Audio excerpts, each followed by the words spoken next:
Hello, everybody, and welcome to the Baka podcast.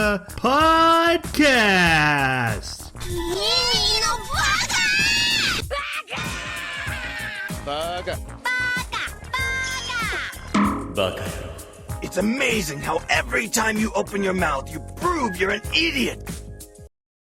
Hello, everybody, and welcome to Baka. We are an anime podcast. Every 2 weeks, we come together and we watch an anime separately, and then we discuss it together on this podcast, like a book club, but with TV shows from Japan. And I have to give two disclaimers about the episode we're doing right now. We watched Wonder Egg Priority. The biggest one is the main theme and discussion of this anime is suicide. It is definitely a heavy subject. It's teen suicide, and it's in every single episode. So it's not just like something that happens in the show. It is literally what the show is about. If that is an issue for you, please skip out on this episode. We don't want anyone, being hurt or just not liking the content we're making. I just want to make sure everyone's aware of what you're walking into. Second disclaimer, much less important. Due to an illness by one of our hosts, we had to delay recording this episode by a week. It has been 1 week since we have all watched this. Now, I have notes, but I know Jeremy and Jason especially like to watch close to recording time, so it's fresh in their minds, and that could not be possible for this episode. We all try to do a little bit of recap. We'll be discussing it like we always do, and we will do our best. But if we're blanking or missing out on what seems obvious, that is most likely why. Again, we apologize for the inconvenience, but that it is what it is. So definitely there was a new Path of Exile patch, so Jason got sick. That was actually yesterday, so no, that was not a excuse. Okay. All right. So to discuss Wonder Egg Priority, I do need the help of my friends. Hosts. What are you guys called? Anyway, the first off, he is the hollandaise sauce to my eggs Benedict, Jeremy. Hi. I don't know what hollandaise sauce is. It's delicious. Are you serious? Oh, okay. You're. I genuinely don't. We can't be family anymore. I'm gonna have to go look it up. Super curious. Yeah. So I have. I've played a little bit of Jedi Fallen Order. I know I'm late to that one as well, but that's my thing. I come to things late. I like it. It's pretty cool. I was really pissed off at the beginning because I happened to stumble across an enemy, like some kind of big frog thing that was kicking my butt over and over and over and over. And I'd beaten these frog things before, so I knew they weren't that tough. And I'd even turned the difficulty down because I was playing it on. I'm like, hey, I don't want to play the game unless it's on master difficulty. Like I can't be satisfied with it. So I had turned all the way down to what was it, like Padawan, and it was still kicking my butt. So I was like this close to rage quitting. I had to contact Troy. Like, Troy, what's wrong? Why am I failing? So yeah, I just skipped the monster. Yeah, you'll be ready for him later. You just go back later. But I got my cool orange lightsaber, so I'm happy. Nice. Yep. I did like how that game was a blatant marketing ploy by Disney. When you go there at Disney World, you can literally buy the same pieces in the game at their store to build the lightsaber. Oh, that's funny. Okay, to be fair, you can build almost all the lightsabers in the movies at their lightsaber construction. It's not a ride, but you go through a thing, and they just added this lightsaber to it. But yes, that's called corporate synergy, and I have no problem with smart marketing and corporate synergy. Like, just evil, give me more. Give me giant more. Giant corporation evil, yes, but I respect synergy. And I want their stuff. Yeah. All right, we also have the mustard to my egg salad sandwich. Ugh. Jason, how you doing? I love egg salad, so I'll take that as a I compliment. do too. Just I don't want mustard in it. That's, mustard and eggs should not. You can't make egg salad without mustard. What's wrong with you? You put mayonnaise in something and it's a salad. That is literally what you define a salad as. So you absolutely can. You are incorrect, but free to have your opinion, which is wrong. That's our motto of Baka. How you doing, Jason? Absolutely. I'm a little sad, but also really happy with what Path of Exile has done with the new expansion. No, I was telling Troy, imagine going back and playing Kingdom Hearts, but all your skills were reduced by 30 to 40%, like damage. And then also like Act 1 of the game, they made harder.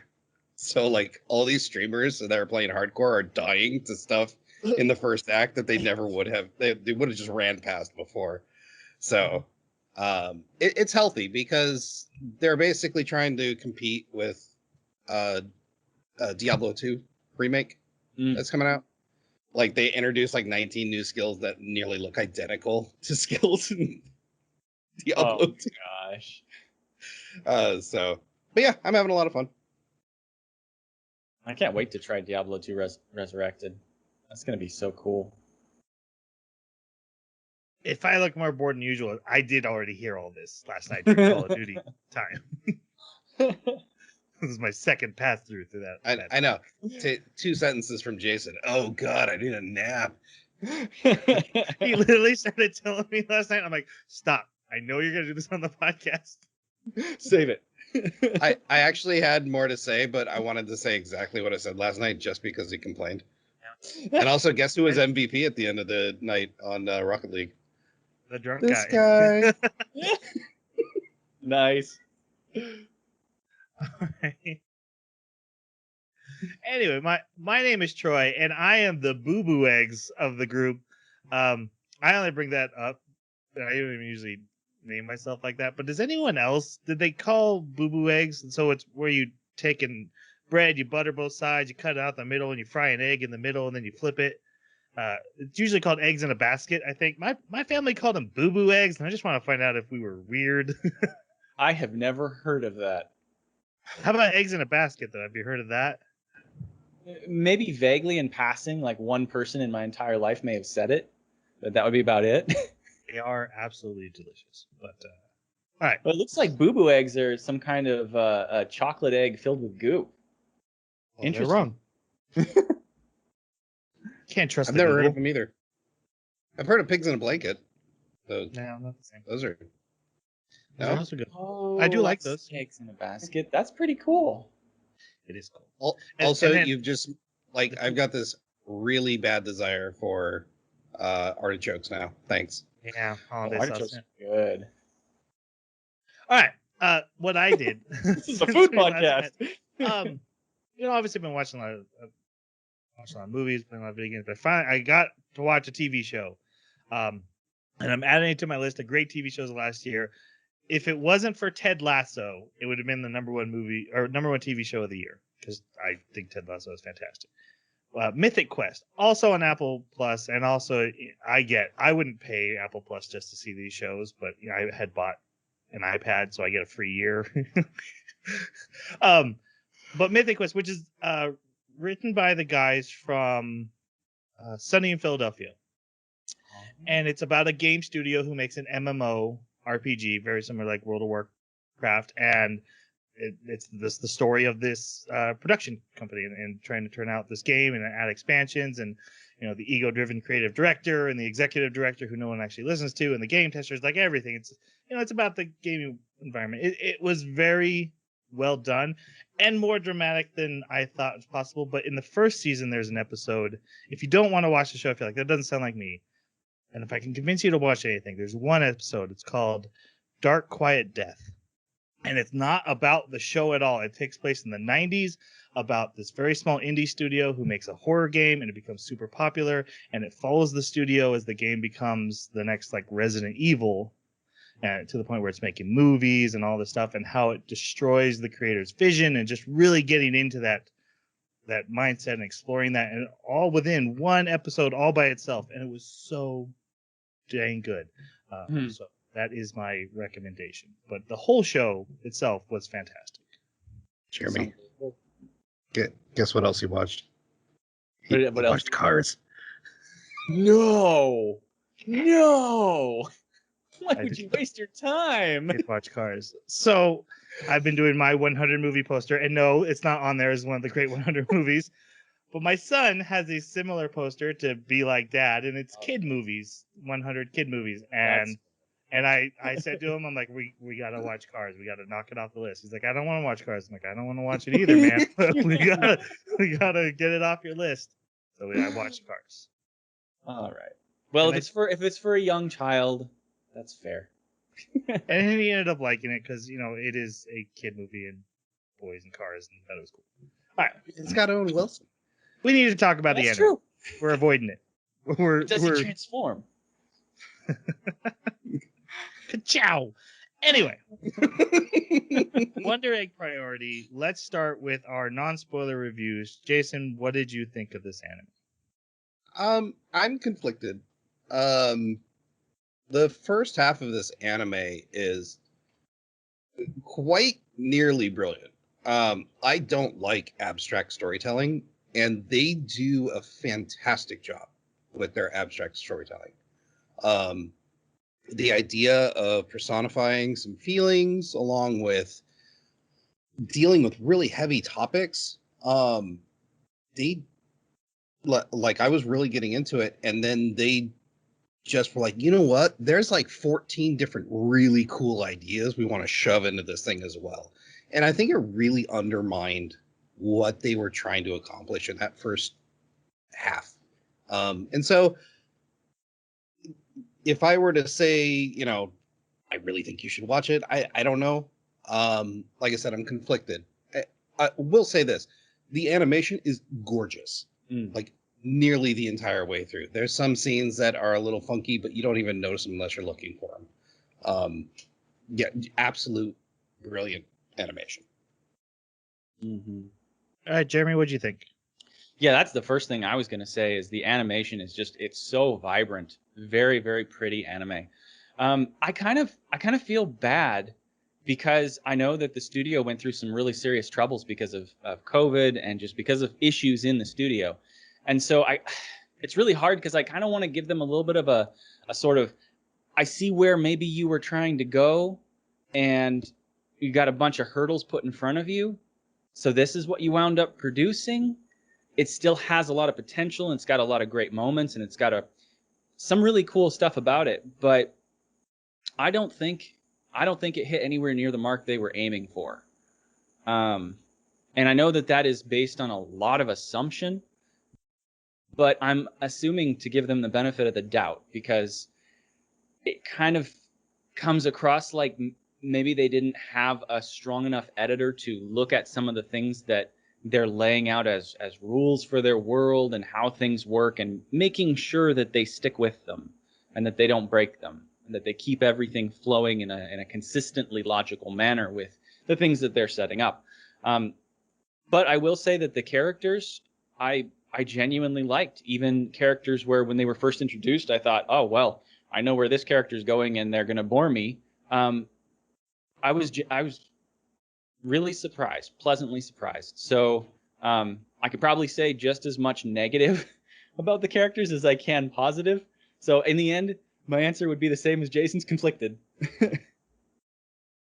I think I'm on the I liked it in the end, but I fully agree with what Jeremy's saying about like kind of giving them a pass too. Of clearly there's some stumbling going on at some point in the story, echoing what you guys have been saying.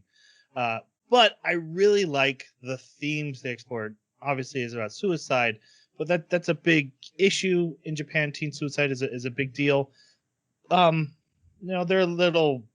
They don't really have much to say about it, but they were exploring it and exploring a lot of different aspects of it, which I was into. And where I'm kind of on the opposite side of Jeremy is that where he's like, hey, these explanations you gave, you didn't tell me enough about it, or they don't make sense. I'm like, why? As soon as you started trying to explain things, your themes fell apart. You flushed your themes down the toilet for an explanation. I would rather you don't try to explain anything at all. And that's where it fell apart for me. But again, the animation is fantastic. And I'm not sure this is the end. And I feel like there's plenty of time to right the ship and fix where this story is going, or at least fix the explanations you're trying to ham fist in the end. but I don't know because they were having production problems. So do they even bother with a season 2? This is truly the end. That really kind of sours the experience. And this is kind of a controversial anime when I started because I finished it and I'm like, that was all right, but why is everyone so upset? And I started reading why people were so upset, and I'm like, oh, we stepped on a live wire with this one. So we will not be really getting into that because that's not what Baka Baka is about. We're escapism and frivolous discussions about anime girls and robots. So just be aware of that. And that's how I feel. How did you guys feel about the opening and the closing? Yeah. Yeah. I skipped them. Like I watched them twice, and then that was enough. I mean, they weren't awful, right? Like I wasn't like, oh, this is terrible, but they also weren't like, I want to see these. Yeah, I will say that the ending, every time it came on, it was kind of jarring because of the seriousness of the anime, and the ending is so playfully joyful. It starts playfully joyful, and I'm like, that's not this tone. That's not the tone of the anime. What are you doing? Which is funny because that happened last episode too, I believe. Like, or maybe it was the previous. Yeah, last time. And but I do have to say that at least a couple of the images that went through in the OP were interesting. Like they did flesh out some characters a little bit, and I think it was necessary, especially for Momo's character. I did like the OP images that were there for her because it helped me understand her character a little bit better, and I'll mention why later. But yeah, other than that, it just eh. Yeah, and you were thinking you're right. that, There was one episode where one of the main characters has terror on their face, and it goes into that happy. It's like, da-da-da-da-da. and you're thinking of Cells at Work, Code Black. Yes, We did same Sleeping kind of Princess thing. last. So, but almost last. Okay. Right. Yep. Can we go back to that anime? No, that was our break from serious discussions. Now Yeah, we're now we're into back. heavy themes again. We're back into it. We just All right, can't Jeremy. All right, Troy. What did you think of him? That was me. True. The intro I thought worked a little better than the outro, but that's about it. It didn't get me excited for the episode. I probably would have ended up skipping them, but I've committed to not skipping them, and I use it for note prep, so it's fine. And nobody was like dancing to the intro or outro this time. I know that sometimes happens. My daughter really. So I did not tell my daughter sit down and watch the Suicide anime with me. She had already watched like 7 episodes in, and she's actually one of the ones who kind of warned us of like, "Are you sure you want to do this, Dad?" Never. And then I actually asked her like, "You could have just said, Dad, it's about suicide. I would have." You didn't just have to say it's dark. Anyway. We like dark. She had already seen most of it, so at least I'm like, okay, well, I need to know what she's been watching too. You're gonna sit down and make sure that we're. Yeah, she's 15. It should be fine. She's past the cutoff age of the characters in the anime, so it's all good. Yeah. I do want to actually not do another disclaimer, but when I started watching this, especially in the first episode, I'm like, I am not Japanese or a teenage girl. I'm not really sure how much I'm going to be able to relate to any of this or really know if this is how they feel. And that means it's more like informational for me. Like, oh, that's nice, but I can't even tell you if it's accurate or anything. So please keep that in mind. I kept having that thought, like, it's going to be hard to discuss as a middle-aged white guy in America. Couldn't be more disconnected from the main characters. Not that I connect with, the teenagers and the robots either, but this felt. You just got to kick into your method acting skills, man.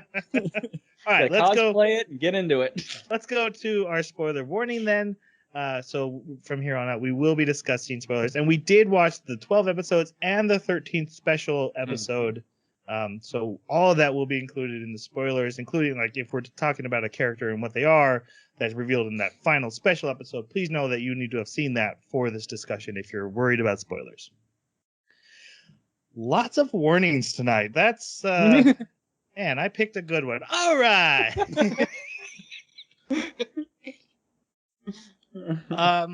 We start the anime with a young girl picking up a beetle out of the road and then burying it, and then the beetle coming to life and two voices coming out of it to talk to her.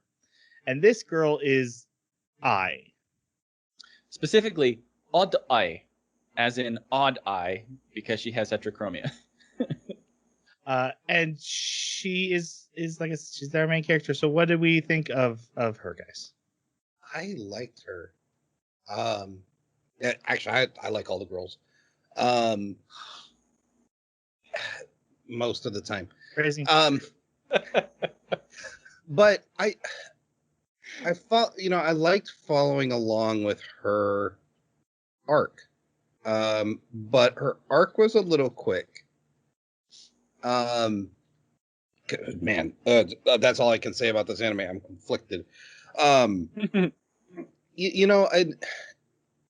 It's interesting you mentioned in just a minute ago about not being able to identify with these girls. True, but like I can empathize with what's going on and the battle of depression and your options of what you're going to do about it, or you're just going to find your way out.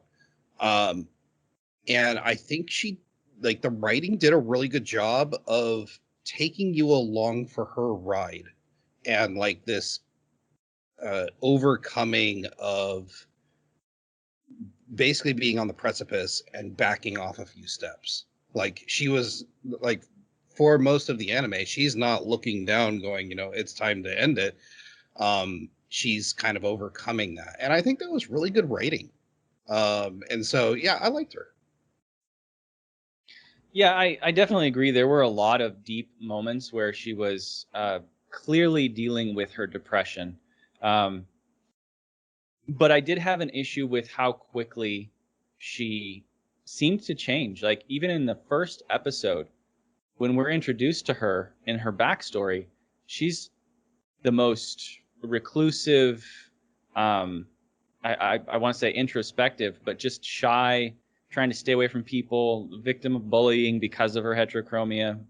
And yet, very quickly, for us at least, she becomes outgoing, even in the first episode, with specific peers that she's kind of hunting down to be her friends, it's like two complete polar opposite characters already in episode 1.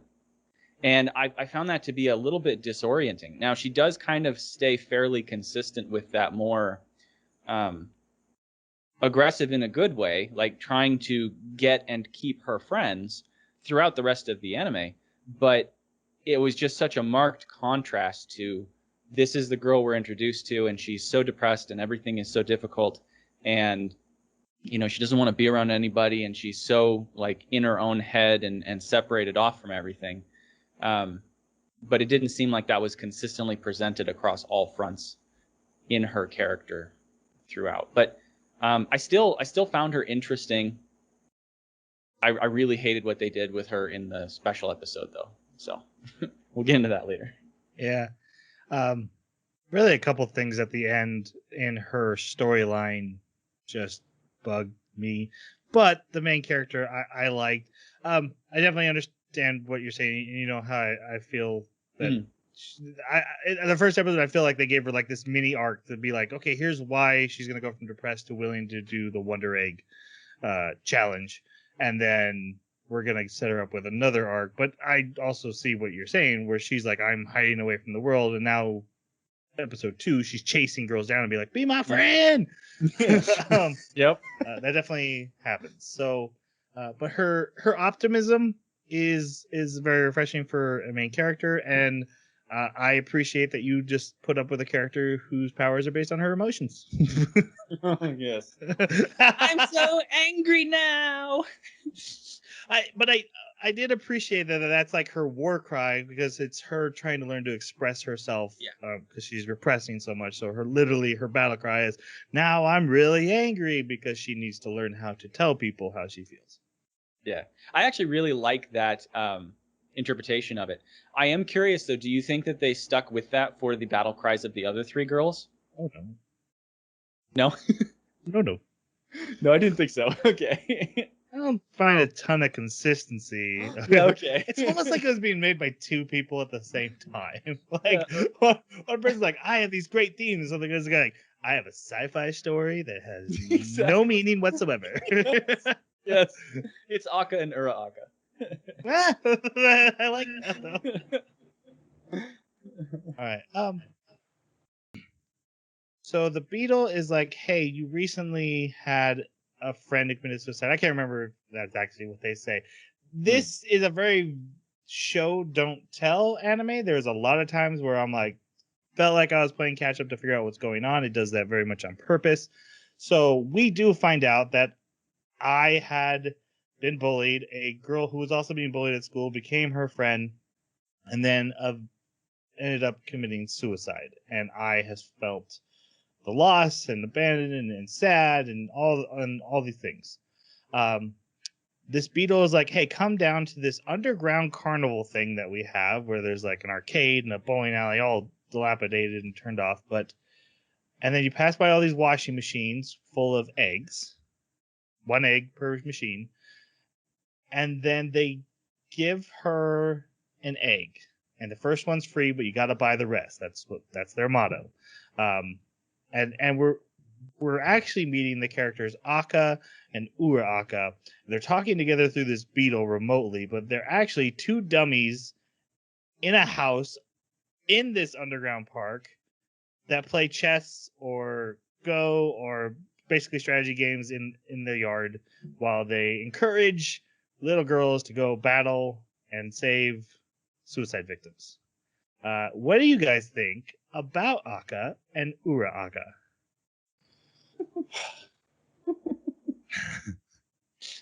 It had to be discussed. We had to talk about them. Yep. I liked them when they are obscured, like not knowing much about them, because there's something inhuman about them, obviously, because they're basically robots, and you're wondering for the first half of the anime, like, who are these guys? How are they involved? Why do they have these eggs? Why aren't they people and they're in these dummies? That was interesting, and then it got explained. But which I think they didn't quite trip over themselves when they did. But I liked these two characters, especially in their backstory. And we'll get into that later, but I think this is a classic tale for these characters specifically, not for the story. Conflicted. I think this is a classic story of you start out with great intention, you try to get something going, and then it ruins you. And these two guys trying to stay moral is an interesting subplot of this anime. That's a pretty clean way to say it. I really, really like the play that they have between them, the interaction that the two of them have, and how they balance each other out. It's very interesting. I also like the fact that their names are basically indicating that they're each other's opposites, like two sides of the same coin. So everything about them is supposed to kind of be like that, and that's really cool. One of the issues I have with them, though, kind of stems from the same thing you pointed out, which is once we got their backstory and the mystery was lifted as to who they were and what their role was in this whole thing, it just became kind of almost impossible, at least for me, to be extremely critical of their decisions and to be critical of even their form now, given their capabilities that we learn about as their backstory is explained. And we can get into that later, so I won't go into too much detail right now. But some of the things that they've done and that they do really kind of make them villains in a way. And they do play with that to some degree in the way that they talk to each other about how they're the root of possibly the suicide of these girls, that it's something that they did. and they know that. But I don't know if they realize exactly what part I'm thinking that they're kind of the villain for. But it's almost sort of a villainy out of stupidity, which, given the level of intelligence that they're supposed to have, seems really contrived to me. Yep. So I don't know. As soon as I learned about who they were and what their role was initially, the whole story just started breaking down, and things that beforehand I was happy to ascribe to the mystery of the world, the rules that they, like you said, Troy, had left unexplained to that point. Suddenly, with the explanation, they don't work for me anymore. So these guys are kind of a root for that problem for me. Honestly, it blows my mind that they decided to go with science as a reason for everything happening rather than magic. Like, Yes. I get major Persona vibes, especially with the abstract villains of this series, and Persona, just FYI, tends to be magic based. It's gods and spirits that are warring across dimensions, and they're like, oh, I want to get rid of humanity. Humanity's all greed, so I'm going to do this evil thing.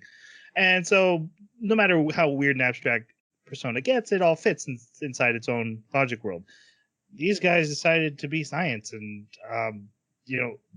Aka and Aka are the center of that, the driving force of that, and so that does definitely frustrate with me then. But also, I compare this anime a lot to Magic and Madoka. So when I saw these guys, I'm thinking Kyubey, right? And I really like Aka because of that comparison. Because while Aka is the play things close to the vest, but is more caring and sensitive, Aka is like, no, I'll just tell you the whole conspiracy right now. We're putting your life in mortal danger. You could die. Straight up. And like Aka's like, hey, maybe like be a little chill. And he's like, no, I'm just gonna tell him the truth. Why would I lie to him? And that was really refreshing, especially when I thought they were gonna go in a very Kyubey, are we evil? And they kind of do, but again, Aka, if you ask him straight out, are you evil? He'd probably be like, yeah, we're a little evil, We've done some evil things. And that was refreshing in that mysterious character, that he didn't overplay things close to the vest. He was willing to answer if you asked him. And I like that about Rika. But again, the fact that many of the issues I have with the story come from these characters is a bit of a disappointment. Yeah. All right. So she gets an egg, and then she goes home, and she has this egg with like a serial number on it, and she's trying to bite it. Oh, I looked that up. That number is actually the name of the girl inside of it in the gold bug code from Edgar Allan Poe's poems. So it's a cipher. If you actually just use his gold bug cipher, you see the name of the girl in the egg. Wow. Yeah. Huh. That's pretty cool. Yep. I figured out in the OP the eggs were the colors of the girls, so I also am clever. Oh, that is good. Look at you. All right. So that night, it shows her sneak out, but she must fall asleep. And she ends up in a dream world that is her high school. And she sees like girls writing die, die, die on a locker, but their faces are blurry. Basically, she's seeing like bullies around. She goes into the bathroom, and the toilet paper, who's actually Aka, and Aka yells at her, break the frickin' egg. And so she gets mad, she throws it, and it cracks, and then it grows, and it releases a girl. And so these eggs are girls who have committed suicide, and what you have to do is battle the motivation behind their suicide in monster form and save them. Also, there are the first ones we see, they're called See No Evils, right? So at this point, I'm like, okay, I kind of see where you're going with this. I thought this whole theme of this anime was going to be like, if you're willing to battle to the death to save a girl from suicide due to bullying or whatever, aren't you willing to say something before it's too late? Can't you have the courage? I'm like, that's a good message and theme. I am down with that. And they never get around to that. And then they flush their whole theme down the drain. Because, yeah, there's these little monsters called See No Evils that they have to run away from. And then eventually we meet what's called a Wonder Killer. So each Wonder Egg girl has a Wonder Killer. Again, the motivation. This one is the girl's bully. And she's not much of a monster. She's actually just got a blurry face. And when she meets the girl and they're being chased, they hide in the cafeteria, they introduce each other, and then she realizes, oh, they're not after me. They're only trying to attack the Wonder Egg girl. I don't have to do anything. And she lets her run off by herself and just stays in the cafeteria. But eventually, and then she runs into a statue of her friend. Her friend's name, Koito. On the edge of the high school building she jumped off of as a statue. And she decides she's going to help, and she kills the Wonder Killer. Her multicolored pen turns into a big giant halberd. I don't know. Like a mace. Yeah, a big giant mace. Big weapon. Warhammer mace thing. Yeah. That she smashes her with, and then she notices that the statue gets a little warmer, and it's implied if you save enough Wonder Eggs, the girl that committed suicide will come back to life. You can have wish to bring your friend back. So I have a question. How did this Wonder Egg girl know that they were called See No Evils? Well, so go ahead, Troy. My guess is that they name them themselves because the exact same things are in Rika's world, and they're called bystanders, but they look exactly the same to me. Really? Yeah, Rika said they're called bystanders. When they were with the twins and they go up the lighthouse. She said they're called bystanders. She said, that's "Here come fascinating. the I missed that. bystanders." Huh. Were you guys watching it in dub or sub? I dubbed. Yeah, The special episode. Okay. I don't Because like I reading. could have sworn. I know. I just didn't know if this one came out in dub or not. I could have sworn that they were always See No Evils. But the reason I was asking was because it seems like she's already been through this. It seemed like she recognized the situation. Yeah. And she knew what was going on. So does that mean that she's been saved before, or that she has died before when being rescued from the Wonder Egg? And I mean, don't have an answer. I know it's pure speculation that I'm asking for here, but it was just something that crossed my mind because I thought it was really intriguing at the time. I was like, oh, this is really cool. How does she know? Was she one of the girls that was like saving them, and then she committed suicide at some point, and now she's stuck in the egg worlds? You know, they never answer that. And at this point, I really liked that. I thought they're creating. It was like Lost, the first few episodes. Just give me more questions. It's all good.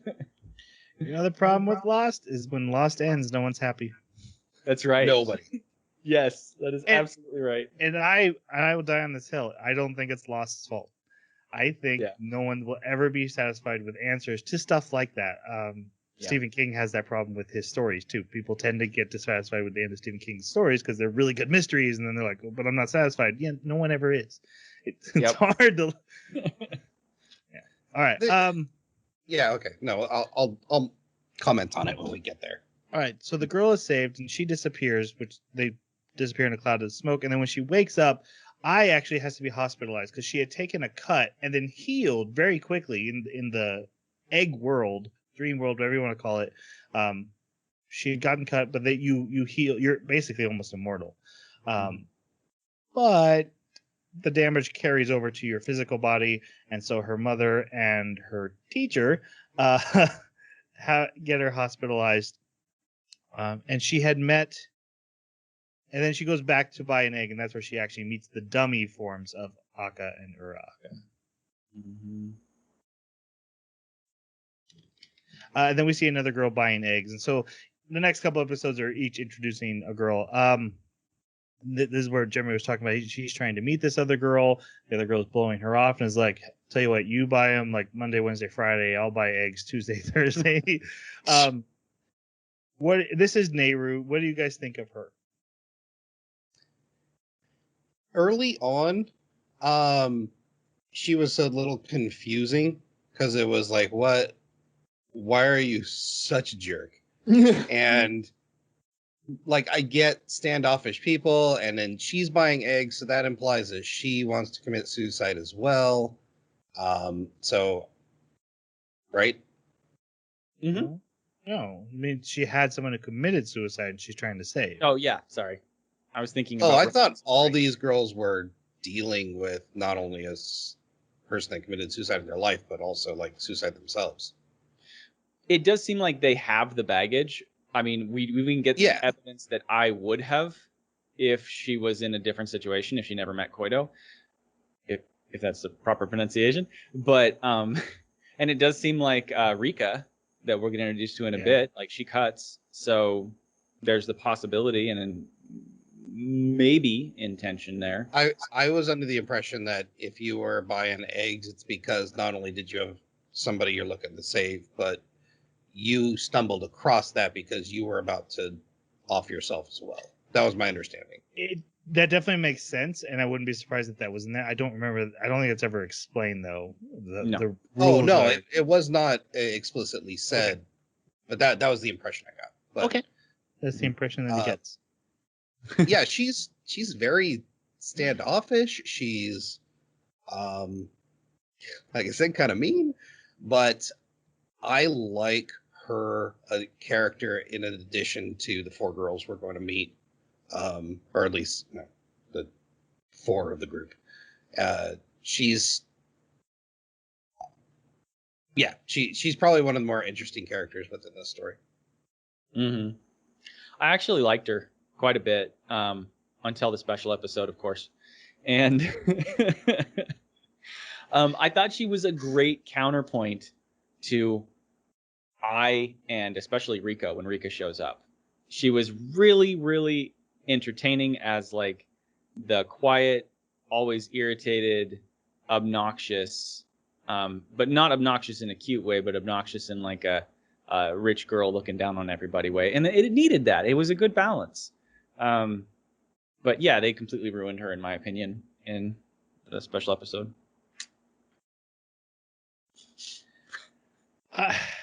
Jeremy, you love robotic, emotionless characters. I do. She's a robot tsundere.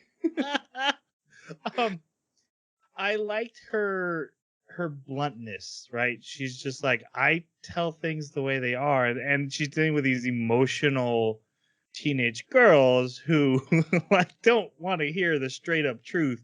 And there are a couple times where she would say something and I'd be like, well, that's outlandish, and then the characters would be like, that's completely true. Like when she's like, oh, I think you like this person, and I was like, well, that's not what they're saying. Oh, that's accurate. Jeez Louise. So she, in an anime that doesn't really want to tell you what's going on, she actually was really helpful as a character for me. But I did like that contrast with the other girls who are especially Rika dealing in half truths and covering up intentions. Nehru is very much on the ball with the truth. She knows why she's doing this. She knows what she wants. Yeah, and I'll say I like the twist of the special episode. If it wasn't a different anime. Right. Fair enough. I agree with that. It's a cool story twist. And that happens a lot with when we get into the sci-fi explanation stuff is like, this is cool sci-fi stuff. Kind of throwing away everything else though. And I know Jason, you've said that to us, and Jeremy, you've said that we all very much are in that same boat. So that's not just me or even just my idea. All right. So Nehru, they set up, hey, we'll do this at different times. We go back to Egg World, and she accidentally. I loved it how when she gave her number, she's like, "Don't abuse my contact information." I'm sorry, but I laughed so hard when she said that. I was like, "This is my favorite character." See, I thought you were gonna pick her for your favorite character. I'm like, this is the Jeremy Ringer right here. Yep. But, so this next Wonder Egg girl is a gymnast. Ribbon dancer, and her wonder killer was her coach, who appears as like markers for boobs that shoot. God. She was such a funny monster. Yeah, this was the strangest monster I think I've ever seen drawn. This is a very Persona looking monster. Like there's some sexuality to it. She's like squirting liquids on her from her multiple boobs. It was so weird. It was so weird. And I has to help battle. And while we're battling, we're finding out more about her backstory, about the friend. And like I said, I've already revealed that, but this anime very much sprinkles that information in small little flashbacks of what actually happened. Like we see Koito getting bullied and her clothes being thrown in the garbage, which does not add up with what we're told later, and that I have a big issue with, but we'll get to that at that reveal. And then, yeah, they show I trying to record her being bullied. That's right, and she's hiding in a locker, and she got scared and fails to do it.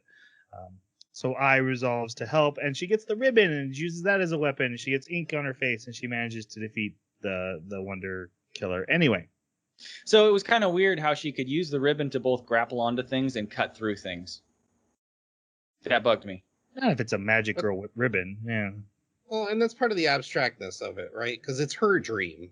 And that they established that pretty early on, that when you're in your own dream world, not only you're mortal, but they seem to have the ability to summon powers that they may not have had to begin with.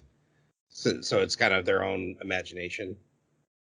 I guess that makes me wonder where the line is drawn. Like, what can you and what can't you do? In the dream world, I don't think you should try to look at too many rules there. I think the only rules that we're looking at is the statue and the girls that come out of the eggs can be killed. I think that's probably about all you should. Well, I mean, I understand what you're saying, but if that were true, then you couldn't do science in it because it wouldn't be consistent enough to do science. So you wouldn't be able to create that Pokemon. Again, conflicted. Yeah. Because it's like, I totally agree with you in the sense of like, it's a dream, so it's going to be ethereal, it's going to be whatever you think it is. But then Ura, Akka, and Akka ruin it. So after the big battle, Nehru is in the hospital from damage in her last battle in the Wonder Egg, and I goes to visit her, and she does convince her to be friends. And convinces her with like logic. Like, logically, we could do it like this, and that could make things better. And she's like, I see the reasoning behind that. Okay, we'll be friends. Which is funny Only because she has to do it while she's stuck in a bed locked down. Mm-hmm. So do you think she actually saved all those girls? Because you saw she got like 8 eggs or something. It was a ridiculous number of eggs. And then she manages to come back and she's absolutely destroyed. So how come it took her just as long to save her statue as it took the rest of them? Oh, is she doing multiple eggs at a night? I just thought she was making it so she didn't have to come visit very often. But yeah, Nope. yours makes more sense. That she's cracking all the eggs and going, Yeah. holy moly. Yeah, she went in all at once. And I think she failed. Because she still finished around the same time as them. And if we're assuming that they were all getting eggs at about the same rate, she should have finished way before. Yeah. All right, then we meet a new girl, and we're introduced to her. She has like X-Acto knife, but dual wielding daggers that she can also throw as boomerangs. And we find out she used to be an idol girl. We see her defeat a Wonder Killer, and then she goes and talks to her statue and points out that it's fat, and kind of bullies the statue. And this is another next main character, which is Rika. Your guys' thoughts on Rika? She felt very much she was probably the most stereotypical, if you will, of a depressed teenager with a facade on the outside. And I think that's one thing I appreciate about these first 7 episodes is that all 4 girls have their own issues and their own like situations. No 2 girls are the same as far as why they might be depressed or why they're trying to bring back their statue person. I want to build on that just a little bit. Even the egg girls, I really liked how they explored a lot of different avenues of suicide. And there's sexual assault, there's the bullying, there's the coach, all these different reasons, and it's focused on teen girls, but it still wasn't just like, oh, every girl was bullied and committed suicide. They really expanded on it. Like I said, they explored the theme really well. I just don't really know if they have a message of the theme very well. But sorry, I need to take your. No, I totally agree with you. But as far as and that's the cool thing is that even though we have 4 basic main characters, they all kind of share the spotlight. They did a really good job sharing that spotlight, not feeling like one was over saturated than the others. Obviously, Aya is our main character, but I felt each girl got a really good showing. Yeah, I agree with that. I absolutely loved this character. I thought she was really funny. Her boisterousness and charm was great, especially when I found out it was all a facade. To me, that just made it even more interesting. I think two of the things that she did that were my favorite were just finding out that the person she's trying to save, she's constantly insulting, and yet she doesn't feel that way genuinely anymore. Like she even didn't really at the beginning feel that way genuinely. But you were gonna say something, Troy? Yeah, I'm like, oh, I keep butting in. I'm sorry. No, that's okay. No, because we come to the scene where the next world we see, where they share it, and they're like, well, her feelings are stronger. Yes. Yeah. So even though she's the one bullying her statue, but she actually cares more than I does about her friend. So I love that. Yeah, that moment actually blew my mind when the anime chose to say that, because she was such a bully to that girl. It was great, fantastic. The other thing that I really liked about her was when she was being completely real about the situation. Even though she's got this facade and she's so fake about everything, she's the most genuine person when it comes to the situation they're in. And you brought this up in the pre-show, but I was thinking about it too, that she will just come right out and say, why are we risking our lives for this? They chose to commit suicide. You know, it was their decision. Why are we suffering to try and bring them back? What if they don't even want to come back? You know, and those are real questions that anyone who's actually, you know, in a difficult situation is going to think about all the different angles of their situation. But a lot of times it's glossed over in an anime or other storytelling as well. And so to have her do that, I thought was really nice. And she was consistently the character that was kind of questioning whether or not the group decision was the right decision. She did that a lot, and I liked that. Yeah, just like you said, the fact that they use Rika to explore, I like that they explore all the different ways that suicide happen, but they're also exploring all the different feelings you have after a suicide, the guilt, the loss, but also anger and resentment, and not saying like none of these emotions are wrong or right, but just that these are natural emotions that would occur in people when a suicide happens. And I think you're absolutely right. Most anime would try to stick to, we're just sad this happened, and the fact that this anime is willing to say it's also, you'd feel like you got abandoned, you'd feel angry and resentment towards that. That's a very natural emotion for her to feel. That they even took the time for that through Rika was great, and then everything else you said about her persona versus what's real with her was great. And I like when she and Nehru have scenes together because it's a great clash. Yeah, it is. Are you ticklish? But we do officially meet her when I meets her, and she's like, "Hey, the girl I'm trying to save used to be my wallet. Could you? And I don't have my wallet anymore. Could you spare me some bucks to buy some eggs? Because you had to pay for the eggs yourself." And when she like clearly, and I also love that she's like, my father always told me, when we find out she doesn't have a father and has never met her father. So all this fatherly advice she uses as an excuse. But she kind of latches onto and I goes to visit Nehru in the hospital, and Rika comes along. We find out she used to be a former teen idol. And then she just keeps worming her way into her life, shows up at her house and is like, invites herself over for a sleepover. And then when they go to sleep, they wake up in Rika's dream. This is what it was referring to. And the Akkas explain, yeah, if you fall asleep at the same time near each other, science, you end up in the same dream world. Thank you. Again, like, just say magic. Just say magic, yes. And it's you hand waved it all. Anyway, so much. Yeah. So, and they have two girls. I don't know if they're twins or sisters or just two best friends, but two girls who were fans of a different teen idol, and they committed suicide because that teen idol had also committed suicide. So a very different reason for suicide, right?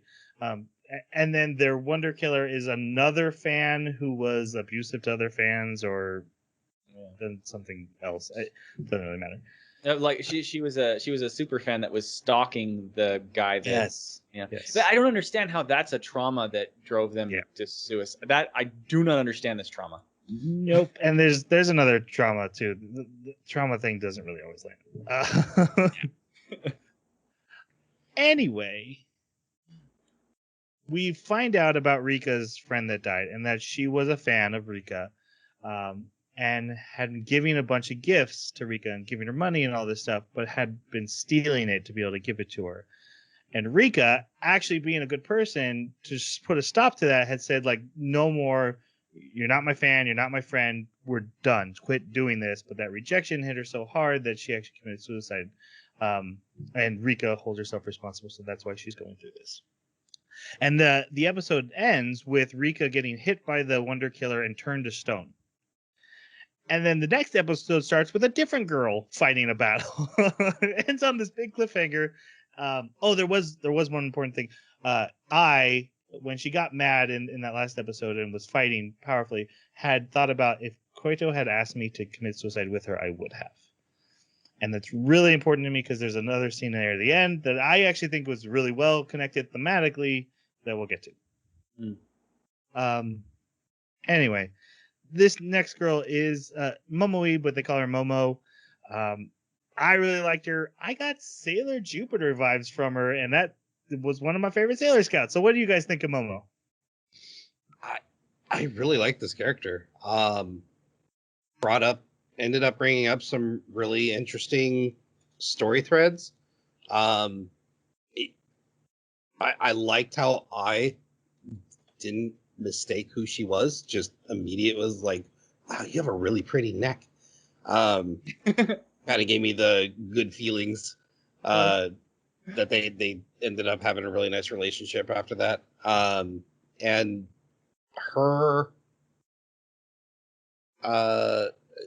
her battles were interesting because the girls that she kept saving kept falling in love with her, and it was tough to watch her go through basically that loss every single time she was doing an egg, and she was willing to do that to save her person in a statue. So I thought she was a very dynamic character that I liked watching.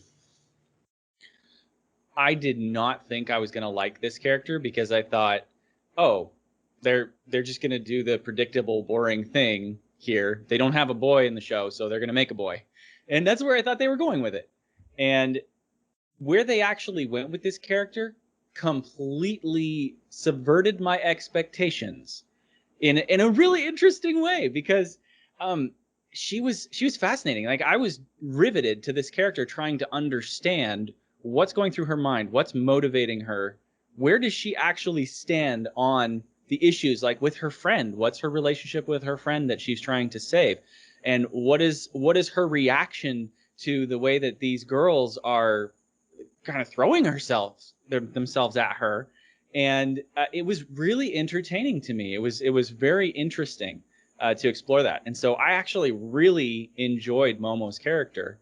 I never would have put her together with Sailor Jupiter, but now that you mention it, I actually can totally see it. She is tough. I find her to be really interesting because she loves cute things. She's good at cute things. And yet she doesn't allow herself to indulge in these cute things. And I don't know why. I can only speculate as to what exactly is her motivation for it. But she dresses herself in a very masculine way. But then at the same time, she's frustrated that people don't see her in a feminine way. And I think it's absolutely fascinating to watch this, because she knows the difference between a feminine attire and masculine attire, because she has a dress in her closet that she happily gets into at one point in the anime. And so watching this character's decisions and just trying to get in her head was really interesting to me. And I really enjoyed Momo as a character. Yeah, like I said, my favorite character, getting those Jupiter vibes, and yes, I used to be a big fan of the like old Sailor Moon on Toonami, and most people are probably not old enough to know what that is, or what it was. I'm sure I think it's still going. Anyway, I didn't even realize how attached I became to this character, but there's an episode where she's out on a date and just happy as can be, and I was just overwhelmed with joy for the character. Like, I'm so happy to see her happy. And it caught me by surprise. I'm like, oh, I adore this character. She's so cool, and she definitely explores some of the more complex themes of the anime that don't have to do with suicide, but still kind of adjacent to it. And that makes her very interesting. I enjoyed her a lot. So she's battling a molester who, the girl who committed suicide, he had molested her. She had told her father, and her father had been fired from the company to just kind of cover it up. And she ended up committing suicide out of guilt over all that. Yeah, her mom even said, "Why'd you have to say anything? Why couldn't you just take it?" Like, it was very sad. Yeah.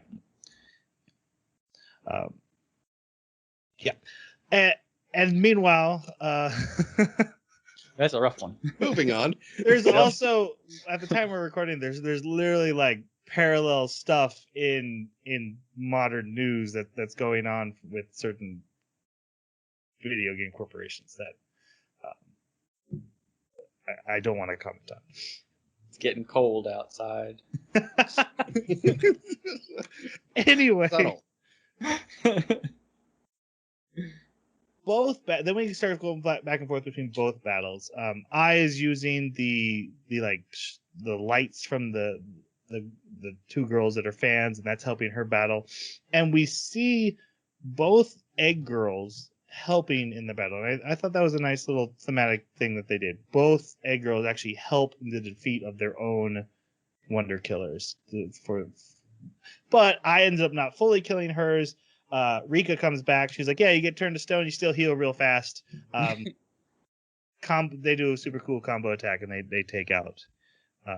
So how do you think that How do you think that stone effect would have affected her real body in the real world? Like, how do you think that should have manifested? Sore muscles for 3 days. Oh, that's all it is. Okay. I mean, a rash? What do you want petrification to be?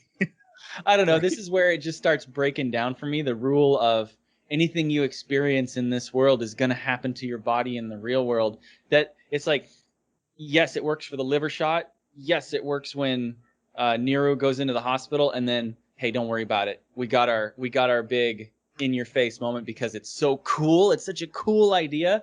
We'll just let it go now because it'd get in the way of the storytelling and the plot. So at the time of watching it, I kind of wrote it off as like, we know it exists, and so now we're just not going to take time to dwell on it. Just assume that they're dealing with damage after each battle. But there's also no attention to detail of like, here, a scratch is still remaining or anything like that. So I definitely see your issue with it as well. Yeah. It was definitely inconsistent. It did bug me as well. Yeah.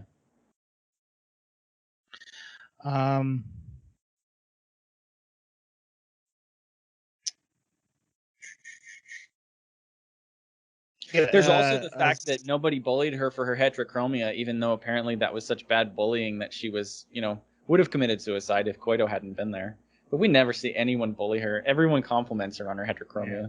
So there's that too. Anyway. I'm just trying to fill the air while you're reading your notes. Thank you. You're welcome. Appreciate the service. Nice.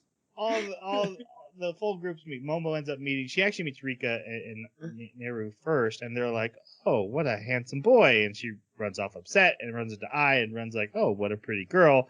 She's like, "Wait, I'm a pretty girl?" She's like, "Yeah, I can tell you're a pretty girl." And then they all laugh about it and talk about girl stuff.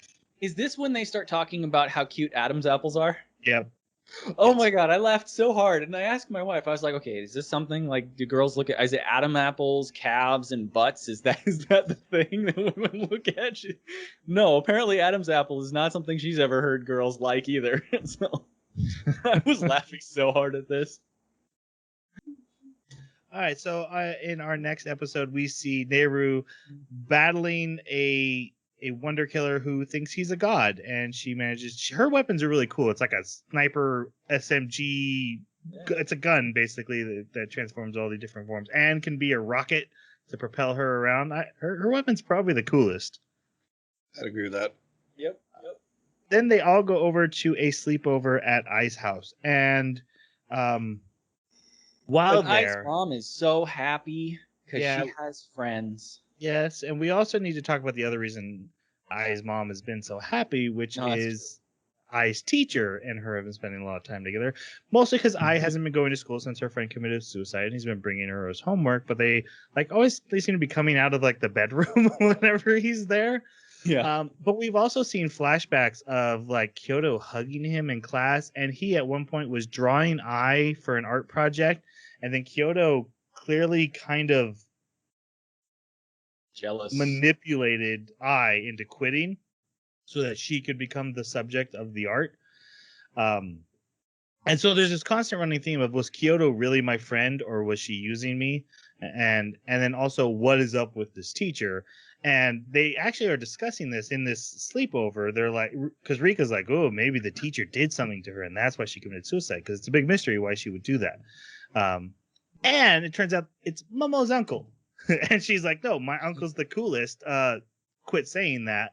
And she gets all offended about it. One neat thing about the animation here is you can tell that Momo is related to this teacher. Like, they did a really good job in like their similarities. Yeah, they did. So we see Nehru fight I would say a vain Wonder Egg girl, and her reason of suicide was literally to stop her own aging, and she ends up having to kill the Wonder Egg girl to defeat the Wonder Killer, because she also is the Wonder Killer because she's her own reason for suicide. Specifically, she kills her hair. Oh yeah, you're right. Evil hair. You gotta kill your source of vanity. The group all meet at the underground arcade area, and they talk the Akkas into turning on the machine so they can just hang out and talk. We find out the reason Momo's friend committed suicide. Momo's best friend was the only person who ever treated her as a girl, but then Momo's best friend also ended up being gay and hitting on her and trying to have sex with her. Momo freaked out, rejected her, and then she had committed suicide, so she's trying to bring her back. Again, very heavy themes in Momo's arc. Mm-hmm. And so yeah, she tells everybody this, and this is then we get the scene of Rika like, maybe we should all just stop buying eggs, and exploring that idea. I gets really upset about it, and Nehru's like, I'm not doing this for the other person. The person who committed suicide was my sister, and she stabbed me with a knife and then ran off and committed suicide. And she's like, well, that's even more reason not to bring her back. She's like, I'm not. I have a little bit of a contention because we end up seeing like she's in the shower and we get a back shot of her. Thank you. Stab is not the word I would Yes. use. 100% agree with you. More Got a like huge- attempted surgery Like her spine was to taken remove out. her Yeah. spine. Yes. Yes. Like, Nehru- this scar is enormous. Nehru Huge. says the scar constantly hurts except for when she battles eggs, the pain it fades away. But that's just her data input sensors. Spoiler alert. So they all go buy an egg. Then let's see what's next. The Xeno Evils get stronger and become haters. Okay, this gave me serious Supergiant Games vibes, like Bastion and Transistor, where all the enemy characters have names for some kind of Thematic connection. yes, very thematic names. And I actually kind of like this. It was a little bit on the nose. I saw, because I looked at a couple of the reviews too, just to see like, wow, it's so polarized. People It either is. absolutely love this anime or they hate it. And I saw this come up in one of the anime or one of the reviews that I skimmed through, was like they hated that they're called See No Evils and haters, and because it's just too on the nose. And I kind of get where they're coming from, because it reminded me of a sort of intentionally on the nose naming scheme. But maybe it's just nostalgia. I actually really like that.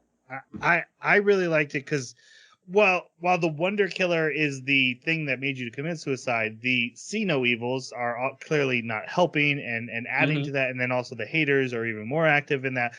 I like what that's trying to say, I guess. Mm-hmm. Okay. These new more powerful haters are too strong for them, and they end up having to hide with their eggs, and they're told by the Akkas, all right, you're not gonna go fight the Wonder Killers. Just hide for now. Wait till the school bell, or wait till the bell's up, the time's up, and then we'll figure it out next time. And so they go to the Akkas, and the Akkas give them power ups. Pokeballs. Which are little pendants, and then they have to hatch them in the real world, which they each get a little animal. There's I gets a lizard, Rika gets a turtle, Momo gets a crocodile, and Nehru gets a snake. Yeah, and they're little tiny, but when they're in the dream world, they're big and they eat haters. Which, okay, I don't really get the theme of having pets that eat haters, but they're cute and they're adorable. I don't get it either.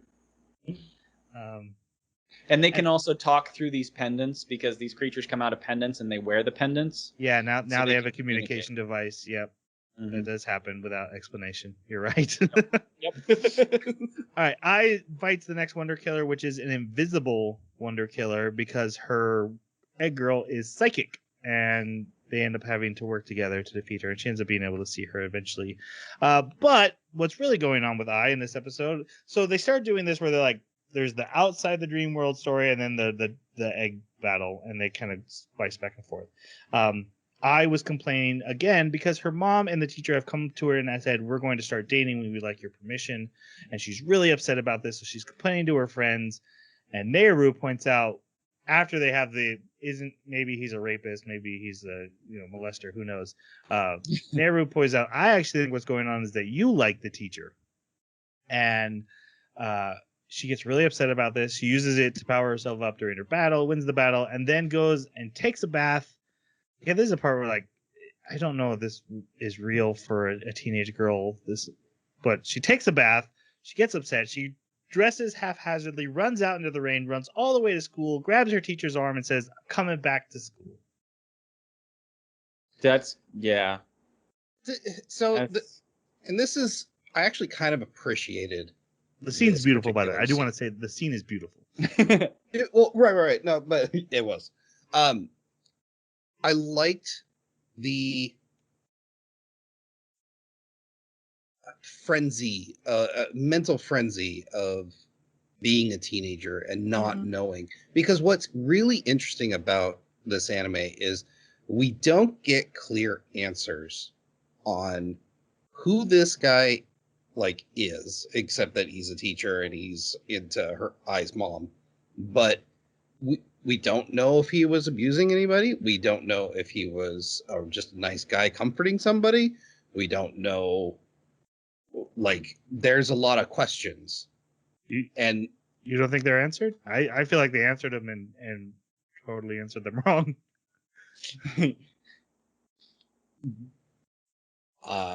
No, I don't think they were answered. I think we had a bunch of perspectives given on who this guy was, and I'm unsure. Because they give an answer, but you're saying it was because it kind of came from him. It could be false. Who gave the answer, I guess, is the better question. He did. Well, I mean, if you're hurting somebody under the table, are you going to say how much of a bad guy you are? I get that's what you're saying. You're not trusting him in his answer. Well, no, and that's what I'm trying to get at, is that we have his answer, and then we have a bunch of different perspectives of other people's viewpoints, but we never get a third party that was involved or video footage of disproving or proving a particular thing, right? It's all he said, she said. Right. And I'm leaning more towards he's just kind of an innocent bystander as a teacher. At least that's how the anime seems to portray it, is that he was you know, this scene of him walking in on her friend hugging the teacher, the look in her eyes made it look like she had, you know, hugged him for comfort, and it wasn't necessarily a nefarious thing going on. And like you said, her friend pushed her out so she could be the subject, as if she had a crush on him. And so it's what I appreciate about this is that there's so many conflicting things going through her head, and here she goes just charging out into the rain after jumping out of a bath to then go just inform him that she's coming back to school. I like this scene, is what I'm getting at. Okay. The only issue I had with it is that it just seemed like it was more extroversion from her, more impulsive outward behavior, and it still just kind of bugged me how quick she was making her progress. Can you share your thoughts on the teacher, Jeremy? Yeah, I was absolutely enthralled with the story that they were telling, and I really genuinely thought that they were headed towards him being a pervert. But it didn't go that way. And all the evidence seems to point to him being the good guy, being, just like you said, an innocent bystander. I mean, there's even the fact that when they went to view the picture that he submitted to the gallery, the picture was not of I as a little girl. It wasn't her as the 14-year-old. It was I grown up. It was her mom. Now, if he was really a creepy guy, he probably would have submitted her picture. You know, that would have been more evidence that he would be completely incapable of realizing what that might mean. Not that you can't paint a picture of a 14-year-old and it be, you know, but I'm just saying in the context of this anime, that would have been more of a clue that he was the bad guy. So I took the exact same. I took the picture because we see the picture and I is like, oh, you really love my mom. And I thought that was the anime saying this guy is 100% genuine. And then the next episode, we get his explanation about what happened with Kyoto. And so, again, I felt like the anime was giving this is safe, this is narrative, this is real, and trustworthy information. And then I was like, wow, that is kind of messed up that you chose that story. Not that I want the teacher to be a pervert, but when we're dealing with so many people committing suicide and you know how hard that is, and then to have one person be like, oh, but this person was a crazy person and slipped and fell and totally no one to blame but themselves. I'm like, that is really uncomfortable. With everything we've explored. So it's not that I want the teacher to be a pervert. I guess I didn't like that Kyoto ended up just being this crazy psycho girl who goes to schools and tries to get teachers to bang her and then threatens fake suicide in a story about how heavy suicide is and exploring all these different aspects of suicide. It just felt really a little inappropriate and out of left field in my personal opinion. Yeah. Well, it also really goes against where they take things from, like episode 10 on, when they start to get the backstory of Uraraka and Akka. Like, with all these other characters, there's supposed to be some kind of influence on teenage girls that's causing them to commit suicide. And so, this is just an accidental one, but she qualifies to show up in an egg. Or not to show up in an egg, but she qualifies to be brought back as a suicide that shouldn't have happened, which is supposed to only be in the cases where they're influenced by this third party. Like, because this wasn't even suicide, it was an accident. But let's not forget, in episode 2 we saw a bunch of she is being bullied, they're burning her clothes and I is trying to record girls beating her up. So was that not real? Was that just also randomly happening while she was a crazy person trying to get teachers to Exactly. It's so weird. But I mean, at the same time, there are people who get bullied and don't commit suicide. Right. So she may have been one of those where she never have committed suicide. I'm just thinking in the context. Yeah, I 100% agree that she's not a suicide person. It doesn't make sense for her to be an egg. I 100% agree with that. That's so weird. I'm just saying, why did the story even bother setting up like the bullying storyline if that wasn't the answer? And it feels like they switched gears at one point and we're like, well, maybe the teacher won't be the bad guy. Yes, it does feel like that. Okay.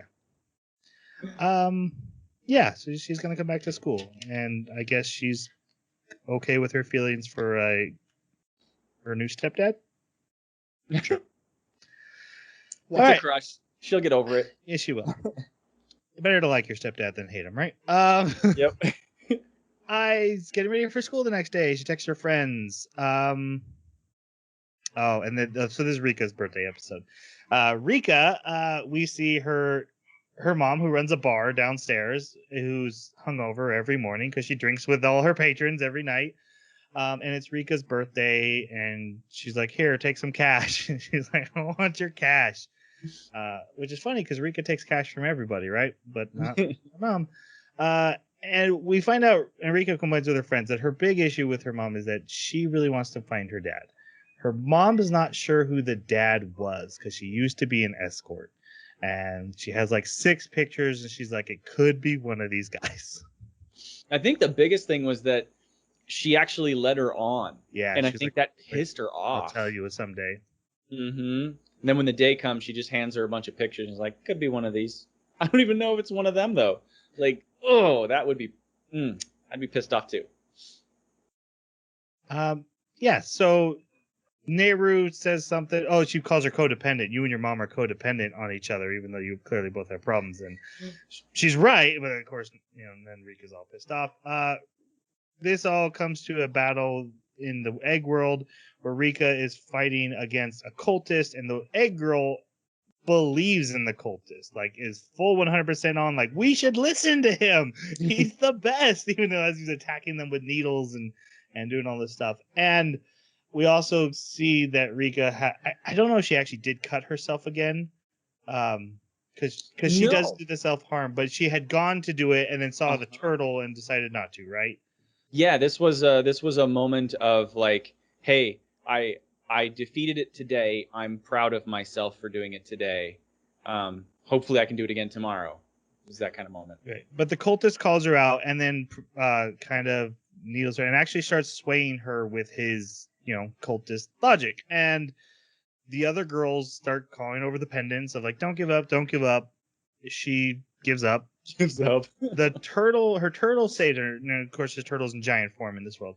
Turtle saves her, and she realizes, oh, I'm like your mother, and I don't want to be like my mother, so I'm not gonna give up. And they works together with her turtle. They do this awesome, cool combo attack where he spins like Gamora, and she hangs on and uses her blade, and they turn into a giant saw. Really cool combo attack. And then all the girls give her a bunch of hugs. And I really like the ending scene of this episode. This is episode 7. She sits with her mom, and her mom makes this comment about, like, I'm worried that someday you'll abandon me. And Rika says, well, not right now. Ouch. both. It's so bittersweet, right? Like, yes. What I didn't like, I get what is I's issue, and she overcomes it at the end. But her whole, like, I hate my mom too, because she's been super caring and supportive. What the hell? Yeah, exactly. She even still lets you sleep in a bed that's clearly for toddlers because it has that, like, canvas on the top. My wife wants you to know she found adult versions of those beds. Seriously? Yeah, because I told her about that, and she's like, no, look, you can buy those in adult size. And I'm like, oh. Wow. Well, I guess some people never grow up. I want one. I don't want. I know I want one too. I'm actually just jealous. That's all it is. I want a bed with a starry canopy. Then in episode 8, it's entirely a recap, narrated by Aka. I was really disappointed by that. Not the narration. The narration was great, but the recap. I was just about to say the same thing. I was like, I really liked so in dub, I love both those voice actors. And especially Aka, just his sultry voice, just the best. Oh, I like Guru Aka's English voice better, and he's from something, and I could not figure it out. He's so familiar. Anyway, yeah, I guess it's good if it's some of the stuff is going over your head. This can kind of help put everything in front of you, but it's definitely not a good sign when you're having to recap 8 episodes. I mean, you guys remember when we used to watch Dragon Ball Z, right, on Toonami, and you're like, oh man, next episode, and then they'd spend like 80% of the episode recapping or just powering up. That's what this felt like. It was like, come on, guys, we don't need this filler. Just tell us more story. Yep. I'm pretty sure this is an effect of the COVID thing or some other studio issue. Yep. Couldn't have been intended. So episode 9, Nehru invites everyone over to her house, which is actually the company that she runs. Because she's basically a genius, and they learned some stuff about Nehru. She runs a company. The company has the ability to watch her dreams, so they can see her in the dream world. Oh, but it's only black and white. Someday they'll have it in color, and it won't be fuzzy, and they'll get sound. She was born through artificial insemination. She doesn't have actual parents. Lies. And she takes them to her former best friend, who's currently in a coma, because she was actually another artificial inseminated child genius that was experimenting with death and got herself into a coma. And she was like the medical officer of the company, too. And then we see a Wonder Egg battle where her friend in the coma is the egg girl. But she's like, oh, you have to let me die because alternate realities, and I'm kind of from an alternate reality. Or no. Yeah, this is where it falls apart. Yeah, it gets a little rough here. Yeah. And they defeat the monster by solving an impossible math problem. Because it was a scientist that they didn't like at their company. Mm-hmm. Oh, they didn't even defeat him. He defeated himself. Yeah, he committed suicide. Now, I've got to say, I was reading about in the wiki. I was like, okay, got to refresh my memory. It's been a week, so tell me about the Pride Chicken again, because I I remember loving his name and hating the character, because that's what this particular trauma is called. And somebody posted in the comments on the wiki a fantastic theory, and so I wanted to share that. And that is that the reason why he killed himself is because he's not really her trauma. After all, this character in the egg, she died by accident. Right. She was doing suicide test. She was doing death testing, like you were saying. So the only reason this guy even showed up as any kind of a sort of trauma at all was because she was more worried about what was going to happen to her body. Mm. And that's what he wanted to do, was like cut her up and find out. That's right. He wanted to experiment on her. Yeah. And so that's why this wasn't a genuine like suicide drama or trauma that would drive her to suicide. It's just a sort of trauma. And I actually thought that was a really good differentiation between the standard wonder killers that we see. I get, yeah. And why it killed itself. I have issue that there would be other types of wonder killers. And there's the one at the end, Eyes Wonder Killer. That completely negates every other wonder killer. But we'll get to that. Yeah. Well, plus the fact that since this one shows up and is not really responsible for her committing suicide, because she didn't commit suicide. I mean, technically she did, because the experiment did kill her and she did the experiment. Right. But how is she then influenced by that third party? How is she then even qualified to show up in an egg? Right? Like, it just adds a lot of questions there. And the whole parallel dimensions thing just completely destroys the egg world. It's just so extra. Destroys it. Yep. All right. When she comes back, she's like, Nehru's like, okay, I'm gonna pull the plug on her, and all her friends are like, whoa, no way, where did this come from? Except for she didn't come back. She had basically invited them over to watch her pull the plug.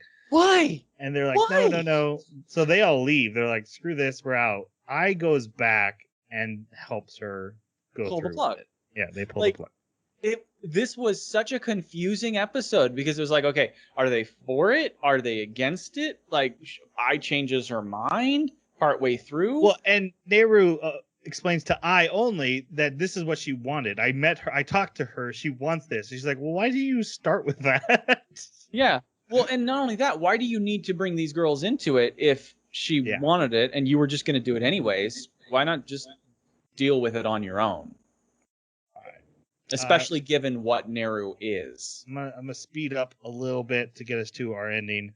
The next episode was about Momo. We see her on a date. It ends up being a dream, but she really does have a date that day. And we saw... Oh, we also got to talk about Aka and Aka. We're talking with Nehru's company lady, who they are apparently the bosses of, and they're talking about the temptation of death and how they're all involved in this thing, and the girls, Thanatos. yeah, and the girls overhear them, so they confront them in this episode, and they explain that they were the founders of the company. They were formerly scientists who were actually named Aka and Aka, which is insane. But that isn't their robot names. That is their human names they brought with them, the robot bodies. Anyway. Yep. And then, but then they find out Momo went on a date, so they quit asking questions. And they're like, wait, shouldn't they have more questions? They're like, teen girls, man, what you gonna do? And I like that, because that's spot on. Yeah. We need you to become warriors of Eros. I don't know if that's said here, but that one just like, what does that mean? But again, Aka being like completely blatant with them, like, yeah, this is what's going on. Yeah. And then this is where they explain they were scientists. But yeah, they talked to Momo about her date. She had been asked by a boy. She put on a pretty dress. When she got there, he had thought she was a boy. And so he didn't want to have a date. So she's having a rough time. Then we see her Wonder Egg mission, which is a really rough one. It is a girl who identifies as a boy, raped by her kendo teacher and got pregnant and then committed suicide. Yep. Momo manages to defeat the Wonder Killer, gets a kiss, very happy with the kiss, and then a curtain appears around the statue of her friend. And it opens and her friend is there, and she takes a few steps and then she disappears. And she's like, oh, she's come back to life. I've done it.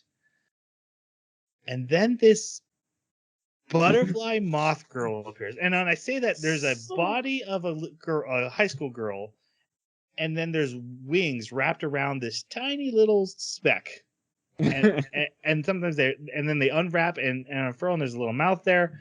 And she kills the alligator and then forces she eats some of it, and then she eats some of it and forces Momo to eat. And this apparently is creating the fear of death in her, so that she won't come back to the Wonder Egg world. And this is what happens when you complete your thing. These monsters. Her name was Hyphen. The next one we meet is Dot, and the third one is the best name ever. Yes. I actually absolutely loved the introduction of this character. Even though she kind of took this story into a more physical horror instead of sort of like the theme being the horror aspect of it. But I absolutely loved the character design, and I loved how creepy it was, and how, now I'm really curious about who Thanatos is and what is this what the warriors of Eros are going to have to fight against, and what are they? Where'd they come from, and why are they doing that? All those questions, I was just filled with them, and I thought this was a great introduction of a really interesting villain, or maybe even set of villains. And then I realized, oh wait, we're on episode 10. Uh-oh. Uh-oh. Then we meet the next one, whose name is Dot. She has dragonfly wings. She's a vegetarian, so she does not eat Rika's turtle, but she does force Rika to eat it. Rika pees herself in this scene as her weapons are destroyed right in front of her. So she had also got the curtain around her friend, brought her back to life. And Dot's favorite line is, Frill says that it makes people happy when you laugh. She just keeps laughing the whole time she's doing these atrocious things. So then the next scene is I going to the Aka's house, going into their house, seeing a room about all these studies and data on suicides by teens in Japan. And Aka sits her down and tells her the entire backstory. And I'm going to try to get through this quick. There were two scientists. They were always watched by a corporation. So they got bored and they decided to create an AI human. So they designed her, built her a biological body, implanted a chip into her head, birthed her at age 14, so she'll be that age forever, made her name herself. She called herself Frill. So wait a second. Sorry to have to do this, But how is she an AI? Just because she says, or they say she's an AI? Because she Because- has a fully biological body. Except for the microchip is her brain. But does she have Yeah. gray matter? They I didn't can't answer explore that. it that far. See, the reason I have an issue with this is because there's another character later we find out is an android and the exact same way, another AI, exact same thing. And it happens to be Nehru. And she spent a lot of time in the medical facilities because of all those injuries that she sustained. And she went through a little bit of physical therapy. And you think that with the MRIs and everything else that they must have done to this extremely wealthy CEO of a company to ensure that she was doing well, they would have found out she was not human? Now, technically, you can put in your medical chart that you can't have like an MRI. I don't know about an X-ray though. An X-ray, I would think, would be able to see a computer chip and would make sense, but that they'd have to do an X-ray specifically of the head.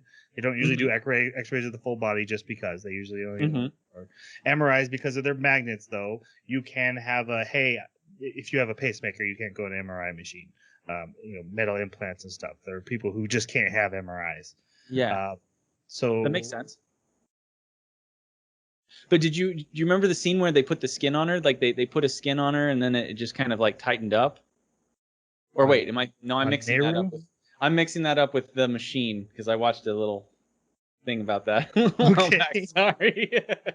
But honestly though, okay, that was one issue I had with this because they basically created life. Yeah. So this is a big deal that they're just kind of like, meh, we got bored. We created a life. Yes, exactly. And they do it again when they create those Pokemon monsters for the girls. They create life then too. And that is just ridiculously OP for these characters, given the context of the rest of the world that's going on around them. To have just these two guys that are capable of creating life is just, whoa. But go on. Life goes on for these three. They treat her as a daughter. They even said, we did this to forget she was an AI. We literally created this so that we would think she was a human person and would just live with her at age 14 forever. And they programmed flaws into her deliberately. Mm-hmm. Okay. Azuso.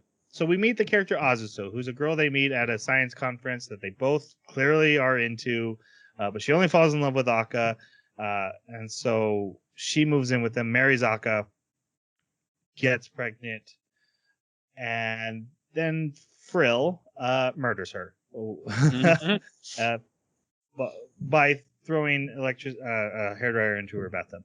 Mm-hmm. She dies, but the baby survives. Aka, in his rage, locks Frill into a storage compartment in their sub-basement. I have to complain again.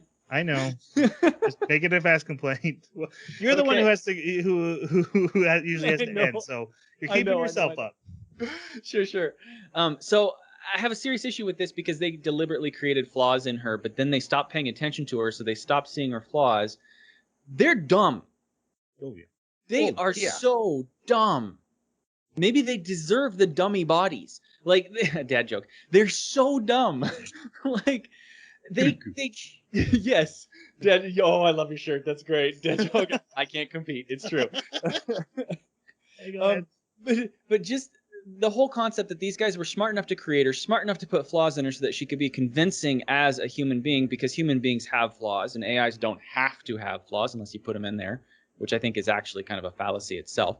But then to then punish her for her flaws by both, physically beating her or whatever Aka did, throwing her down the stairs and then throwing her into this storage compartment. Why didn't you just turn her off?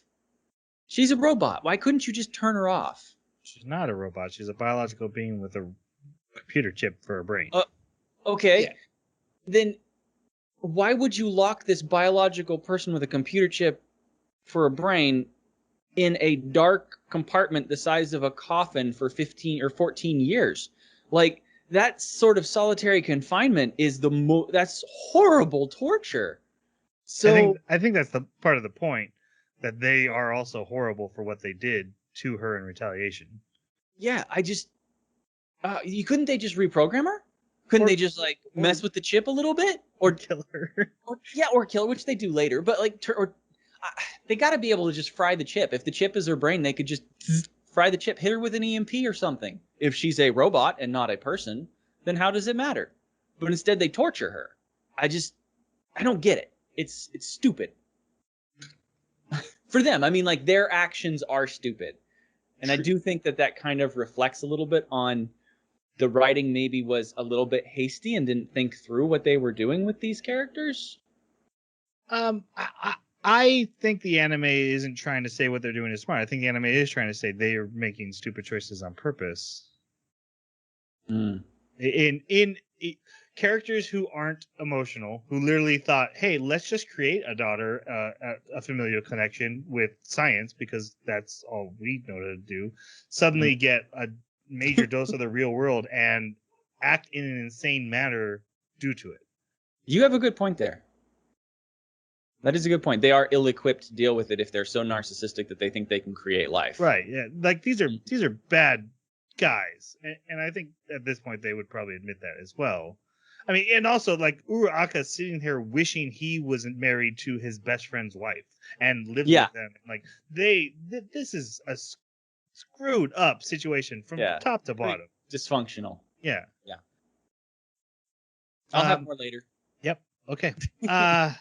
Anyway, a little girl grows up, the baby that survived, and her name is Amari, and they raise her for 14 years. And then one night she tells Uraraka, "Hey, I know you wanted to marry my mom.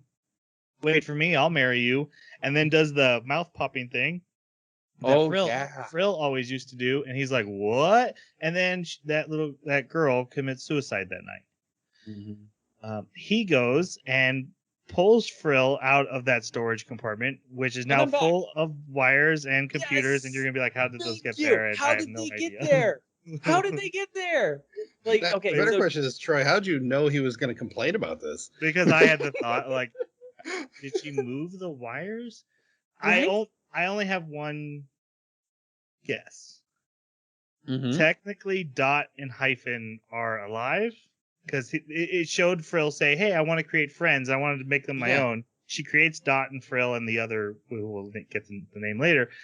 Maybe they were like, well, why not just set her free instead of just putting like a computer monitor and a wire down there for her? That was my thought too, is like, maybe it was those, maybe it was Imari, and maybe that's why she's doing the sound thing, right? The popping. Maybe it's because she's actually been interacting with her and talking with her down there. Oh, I think she's possessed. You think she's possessed by Frill? Yeah, but Frill, how did Frill get to her without, if exactly? Yeah, but at the same time, like with Dot and Hyphen and the other one, why did they let them live? Like, if Frill has proven, and she's the one that they created, if she's proven to be unstable and unsafe, why would you allow her creations, which are clearly the thing of nightmares? They're terrifying. Why would you let these things live? So I kind of have the inclination to believe that they're dead already, that they killed them, and then that's why they're visible in the egg world, is because they're dead. So then that leaves us with nobody put the wires down there for her. They're just there. Yep. So Uraraka grabs this little girl and he's like, "You're a monster." She's like, "No, I'm the thing you created." And he sets her on fire. Yep. Takes her to some outside alleyway and just burns her there. Yeah. And then after that, Akka and Uraraka start studying suicides and are like, "Oh, I guess this AI we created has been influencing people into suicide." And I'm going to be honest with you guys. This episode, I was enraptured with what's going on. I'm like, the sci-fi twist. I'm like, oh, cool. AI, yeah, this is all cool. And then we get to the end of that, and I'm like, so every suicide we just saw doesn't actually have the weight of like the real world problems. You just threw all of that away for a sci-fi twist. Like, we've been dealing with such heavy themes, and you're like, nope. What? Actually, it's a computer, girl. You got Inception. Yes. I was so upset that this 100% undermined all 7 first episodes, Mhm. and that's what I was into. And then, yeah, I'm 100% with you, Troy, that I was like, wow, we're getting some cool answers. These are some cool concepts. Oh, none of it matters. It was all this AI's fault. Are you kidding me? Yep. Who wrote? And who is Thanatos? Yeah, Now is that that Frill is the big baddie, why do they keep saying Thanatos? is that just like a poetic reference that they're assigning to her, or is there? Because that's when I was like, oh yeah, like a persona, like a god thing. Okay, and Yeah. then they're like, no, but actually an AI. Yeah. Alright. Yeah. I also want to point out, I just made that Inception reference. That's because when I made "You Just Got Freddy Krueger" to reference to my daughter, she went "Who?" and I Oh was like, no. "Oh, Inception," and she's like, "Oh, I get that." I'm like, "All right, God dang it, I'm Oh. old." Oh. It But hurts. it does. It does. But yeah, this was really something because if this okay, there was another issue I had here. If this robot, this AI can't change, can't grow, can't learn, can't do anything except what she was programmed to do, why would we ever consider Nehru to be capable of doing more than she was programmed to do? Well, where are you getting that she can't grow, learn? I don't think she was programmed to cause people to commit suicide. I'm pretty sure that's a learned behavior. Well, the question is, why did she murder Akasuka or whatever her name is? Was that because of programming or because of human? Why would you need to put flaws into her unless, so was it the flaws that caused her to do that, or was that her developing and deciding to do that? Both. I got the impression that she's only capable of doing what she's programmed to do. Like not a genuine AI, but more like a simulation of an AI operating on parameters. Oh, I didn't get it. But they said AI, and I think I just assumed learning, growing. Boy, if she's learning and growing, then that's even worse because now they actually took a thinking, fully functioning cognitive mind and shoved it into that Yeah, solitary confinement. yeah, That's even worse. yeah. I I agree. Jason, real quiet. Say something. I know it's I been a no, long episode. I know. I'm upset. Uh, like I said, there were some really cool themes going on here. There was some great storytelling with Frill tied into Nehru really well. And then we just decided, you know what? Uh, depression doesn't kill people, Frill does. And it's like, Yeah. it, it just, I felt so empty after that. And I was just like, this is not the anime I was watching 3 episodes ago. So, um, yeah, the backstory was cool. I liked learning about Ura and Uraraka, God, Aka and Uraraka. Rika. I liked it was neat that the company was together, but I think what really kind of explains all of this for me is that scene where the girls stumble upon Aka and Uraraka communicating with the company, and they're like, "What happened? Like, are you guys in on this? Like, what, what's going on here?" And then it's like, "Oh, I had a date. Oh, girl talk." That sums up what happened with this anime. To be fair, I was just as interested in Momo's date at that point, so I was like, "We'll come back to you, backstory. Momo's date. We gotta go talk about it." Yeah, All so right. I agree with that. Girl? But just kind of where I'm at. I don't mean to be quiet about it. I don't have a lot to say about it except for my criticisms, because Yeah. I kind of disconnected from the last couple episodes because of this. I was like, so these intense battles and personal growth and character arcs don't have the same impact as they would if we were dealing with an abstract retelling of real life problems and real life issues. Now we're going to go to sci-fi bad guy makes teen girls commit suicide. That's a different story than what you were telling. I'm into that. I'd like to see that anime too, But that's not the anime I signed up for with the first 7 episodes. Mm-hmm. All right, pushing ahead.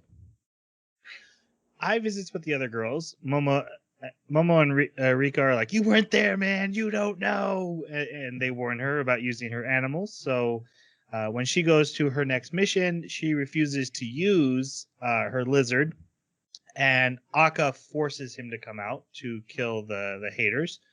And then she breaks her egg, and the egg girl is I. And she's like, "Why is there another me here?" And Akka and Uraka are like, "Oh yeah, don't you know there's parallel universes? And in another parallel universe, you committed suicide. And apparently, the eggs you've been fighting could be from any universe. And so now you have to save yourself." So none of it effing matters. Sorry, Yeah. Go on. Yep. This I drowned herself in a pool because she never had a friend. And one thing I has come to, we skipped over talking with the teacher. We had talked about the painting, but that scene happened, and she asked what happened to her friend. And she's kind of come to the conclusion, I don't really care why she killed herself. And I kind of know that she used me, but her friendship still gave me strength, and that was a positive in my life, so I'm still thankful for it. Anyway, this Eye's Wonder Killer is her teacher / soon to be stepfather. Not because he actually did anything to her, but because in her mind she's just built him up so much that it's caused her to commit suicide, which now puts into question every other Wonder Killer before. Was that actually bad people, or did I just think my coach was a little bit of a bully? Exactly. Again, you've completely undercutted your message. There is a great scene though here, and I kind of already referenced it earlier. Wait. Maybe because she's from the parallel universe, and they did already say that anytime you make a decision, and sometimes when you don't make a decision, it splits off and creates, it's just regular theory there.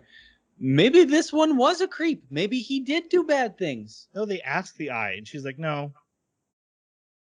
They ask the other Eye, and she's like, no, he didn't do anything. Never mind then. I thought that happened. Oh, anyway, you're probably right. It's been a week. I'm having trouble recalling the detail. There's this they fall into a pool and they almost die as he's spraying like poison paint. It's another guy shooting paint. It's almost the same as the second bad guy. It's not even clever. It's like we just reused an idea. She ends up face to face with Kyoto, and Kyoto's like, "Jump off the building with me," and she's getting ready to, and then she's like, "No, I don't want to. Did you regret this?" And asking the other Eye, "Did you regret this?" And they're both like, "Yeah." Which, okay, I love that scene because we had the scene before where, like, if she had asked me to go, I would have jumped with her, and now she's pushing back against that. Because when she said that, I was like, please change that, please update that, please grow from that, and they did. So thank you. And I thought that was a really powerful character arc to happen, to confront that, have that moment come up, and then choose better. And then she smashes through whatever world she's in back to the Wonder Egg world she was in, defeats the teacher, saves Eye, and then another bug girl shows up. This one's name is Kirara Rodriguez, matured 18 in Roman numerals, Evening Star SS Plum. Awesome name. That's her whole name. And she Eye gets her lizard put away in time so it doesn't get killed. And so, but the thing is, these girls are like, either I kill your animal or I kill you. So she attacks Eye and takes out her eye, literal eyeball. But it's the other universe Eye who sacrificed herself, and then Eye wakes up. So a dead girl qualifies as the life that this crazy bug girl can take. It doesn't have to be the lizard creature. It doesn't have to be a real person in a dream. Great point. We still have the special episode, which the first half is a recap again.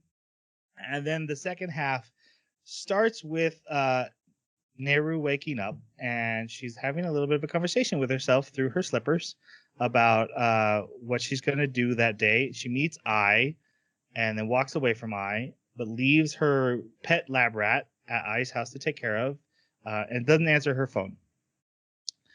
And then Ai meets her best friend, who she's brought back to life, and her best friend doesn't recognize her because she's apparently the her from another universe. So you're not actually bringing them back to life so much as stealing a person from a parallel universe. That's not what I got. What'd you get? What I got was that there's a noise that's created in order to readjust the timeline, because if they knew you and they knew whatever it was that made them commit suicide, yeah, so they have to have this like noise interference that deletes you from their history, which is weird because you're not the one that caused them to commit suicide, and they remember everybody else, which means that they probably remember the trauma from whoever that was. Or why couldn't they just edit out the trauma? Except for this one seems to have friends. Yeah, this one has friends too, which is also because you find out that Momo's friend is back and she's dating a boy now. Yeah. Like it's just weird. It's just weird. No, I thought she was dating a girl. Nope, dating an older boy. Oh, okay. All right. Anyway, so being confused why her best friend doesn't know her, she goes to see Nehru. Nehru doesn't recognize her either. And she's like, okay, what's really going on? Well, We it's not eventually find out that's not Nehru. It's Nehru's sister, Eru, but it's not. The second in command of her company takes her to say, hey, I want you to see Nehru's last dream. And there is the albino best friend of Nehru that had been in a coma. And she's like, wait, I saw you die. And she's like, you did. I'm from a parallel universe. Also, I created Nehru. She's an artificial intelligence, just like Frill was. Let's watch her dream now. And then in the dream, when Nehru completes her task to save her sister, like she had wanted, Frill confronts her and is like, hey, you're an AI? I'm an AI. I can make you human. And then you realize when she was talking to herself in the morning, she's actually possessed by Frill, and they were discussing what they were going to do back and forth. And so then Rika's there. I didn't catch that. That's good. I went back and rewatched the scene to see what she said and confirmed. Yeah, that's what's going on there. Because I was like, what did she say? Anyway, Rika's involved. Momo is like, I don't want to get involved. There's a scene where they sing karaoke of the closing theme song or the opening theme song, one of the songs. But that night, Ai is called by Nehru, and she gets scared and throws her phone away. And then she goes and cries to her mom. And then decides, I'm leaving all of this behind. She changes schools. Months go by. I think 6 months go by. Yeah, something like that. Comes across the area she last saw Nehru and suddenly finds her resolve very, very suddenly. Runs back to... She's walking by some girls that are walking down the street, and the girls happen to be having a conversation similar to the one she had with Nehru, and she's like, oh, memories! So Nehru has officially disappeared, possessed by Frill. She goes back to the Wonder Eggs and buys one, and she's like, I'm gonna save Nehru. I'm back on mission. And that's how it ends. And she's like, yeah, doing the double peace sign. Yeah. And I'm like, that was really irritating because this was even marketed as the conclusion. Like, that's what it was called. This special episode was called The Conclusion. Yeah, this was supposed to wrap it up. Yep. And at the end of it, if you watch through like the credits and everything, it says, the end, it's over. It's over. Yeah, it definitely feels like we're about to jump into a season 2 to me, but with all the production issues, I've seen nothing about an announcement of season 2. I don't know. I guess I am trying to interpret the story as planned to go forward, because I just can't see this as a choice to logically end the story. I agree with that. I agree with that. I don't think they're going to get a season 2, but I agree with everything else. Yeah. I agree with that. I don't think they'll get a season 2 either, based on everything I've seen. Any last thoughts on this finale? Painful. I'll save it for my final review. Okay, let's go to final review. Jason, you're up. Yeah.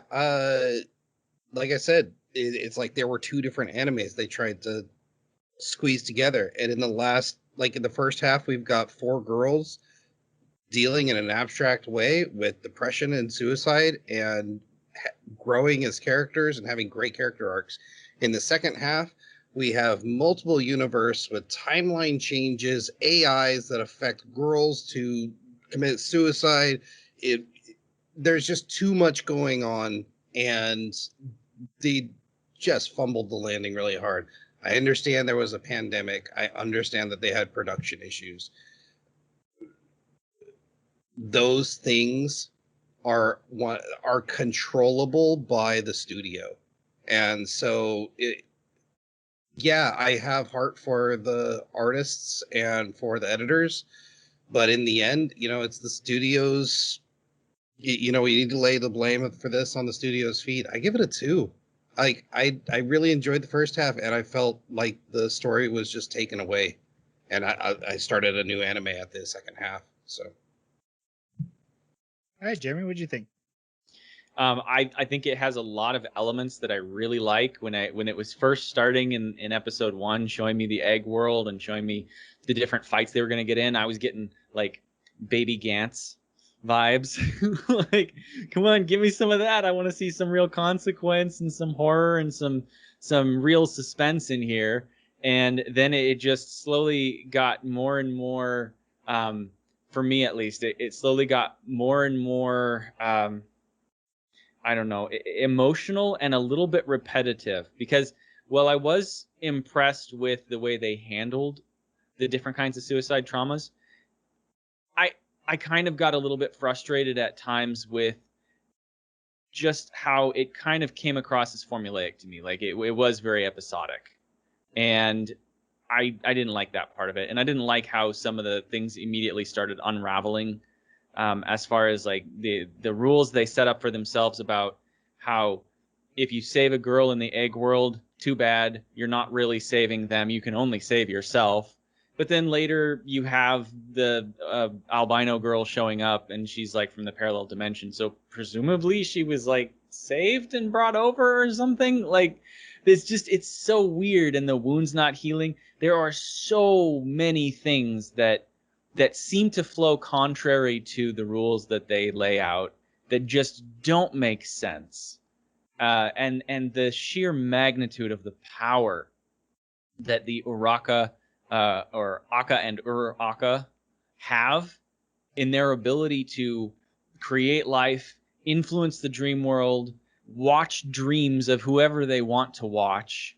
They live in the dream world. Like, they're in the egg world. They can create creatures that have different bodies and purposes and functions in the egg world than in the real world. And yet they can't create more robots to go in and do the fighting for them. I mean, clearly Nehru is capable of going in and being a warrior of Eros, right?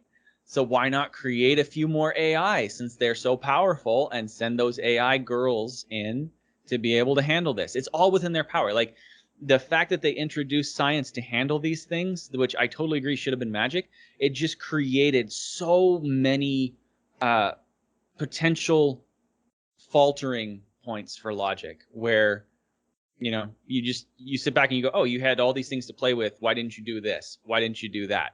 And that just completely destroyed it for me. It had all the elements that I should have made me really like this anime, but it was like they did not have someone there to go over the entire thing as a contiguous whole and say, you got to cut some of this stuff, or you got to answer these questions, or you've got to justify this, or make it all magic. Just do something like that. So for me, it is a very low 2.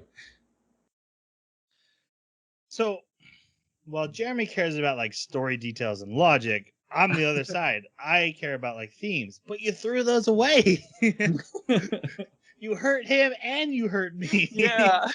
you broke your story on both ends. Like, if they had to preserve their theme and to really drive home their message, and I don't even have to agree with your message. I see themes as like thesis. Like, you're putting out into the world how you feel about something, and it's my job to interpret it and decide if I agree or not. It doesn't have to be something I agree with. But you didn't. You had a theme building, and you were like, but also robots. And I don't even care if the robots make sense. The fact you add the robots destroyed your theme, and that hurts. But I will say, if somehow they found out how to do a season 2, and like, hey, don't worry, we have a long-term plan, and they do, those themes are coming back, and you don't know the whole story, and I could definitely see that happening with how we end it. I'd watch more. I would. So I'm going to go with a 3. A 3 for me. All right.